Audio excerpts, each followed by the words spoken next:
26 मे रोजी मूर्तिजापूर तालुक्यातील शेतकऱ्यांनी नाफेड खरेदी केंद्रावर तूर विक्रीसाठी एकच गर्दी केल्यानं जुना बाजार समिती आवारात असलेल्या नाफेड खरेदी केंद्रावर वाहनांची रीग लागली होती। संध्याकाळी पावसानं जोरदार हजेरी लावल्यानं अनेक शेतकऱ्यांच्या वाहनात असलेला माल भिजला। नाफेडच्या तूर खरेदीसाठी 19 एप्रिल रोजी मेसेजद्वारे कळवण्यात आलं होतं। नाफेड तूर खरेदीसाठी 13 मे शेवटची तारीख होती। दरम्यान खरेदी बंद करण्यात आली होती। खरेदी केंद्रावर आवक मोठ्या प्रमाणात झाल्यानं मालाची आवक वाढल्यानं 23 मे पासून पुन्हा 5 दिवस वाढवण्यात आले असून 28 मे पर्यंत ही तारीख वाढवण्यात आली असली तरी अनेक शेतकऱ्यांच्या मालाचे माप वेळेवर होत नसल्याचं वास्तव आहे। सोमवारी संध्याकाळी पावसानं हजेरी लावल्यानं शेतकऱ्यांच्या वाहनातील माल भिजला आहे। वेळेवर माप झाले नाही व वाहनाचे भाडे दुप्पट झाल्यानं शेतकऱ्यांना आर्थिक भुर्दंड सहन करावा लागत आहे। आतापर्यंत 927 शेतकऱ्यांनी तूर विक्रीसाठी नोंदणी केली आहे। त्यापैकी 429 शेतकऱ्यांनी आपला माल विक्रीसाठी आणला आहे। आतापर्यंत 6584 क्विंटल तूर खरेदी करण्यात आली। 28 तारीखच या महाराष्ट्र शासनाने या तुरीच्या खरेदीसाठी नाफेडच्या तुरी खरेदीसाठी 28 तारीख लास्ट दिलेली आहे आणि आज कास्तकाराचे या ठिकाणी सकाळपासून येऊन बसलेले आहेत आणि बसल्यानंतर 2 दिवस आता त्यांना वेळ आहे। कास्तकारांकडे भरपूर आज माल आहे तुरीचा।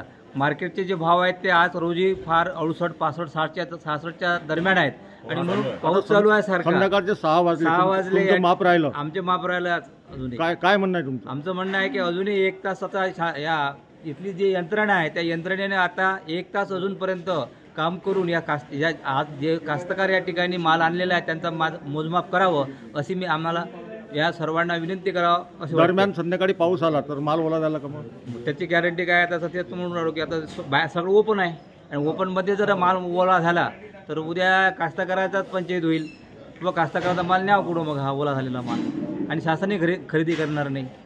सकाळी 10 वाजतापासून आम्ही इथं उपस्थित आहोत।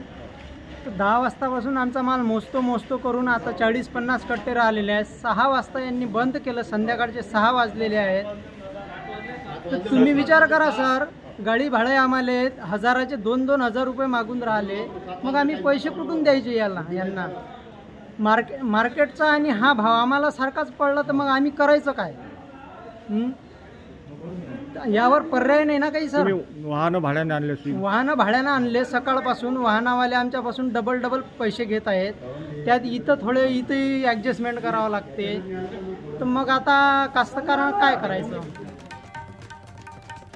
बाजार समितीत भावाने तूर खरेदी केल्या जात आहे। अचानक 1000 रुपये दरानं तुरीचा भाव पडल्यानं व नाफेडकडून 7550 या हमी भावात तूर खरेदी केल्या जात असल्यानं शेतकऱ्यांनी आपला मोर्चा नाफेडकडे वळवल्यानं नाफेड केंद्रावर शेतकऱ्यांनी प्रचंड गर्दी केली।